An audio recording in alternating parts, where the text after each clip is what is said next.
Lajme, aktualitet, argëtim, horoskop, telenovela, showbiz, të gjitha në Metropol.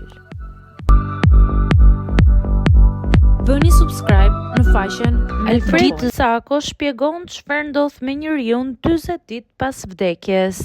Alfred Zako, personazhi kontrovers shqiptar, ka folur për dukuritë misterioze me të cilat përballen njerëzit.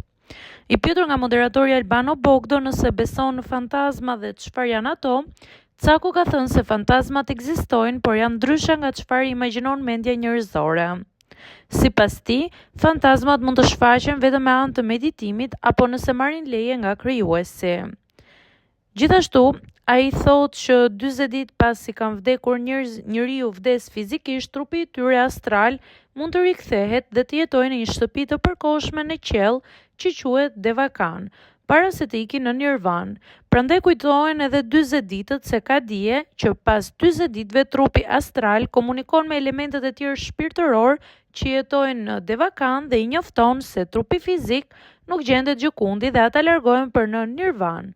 Kjo është teoria e budizmit, shprehet ai.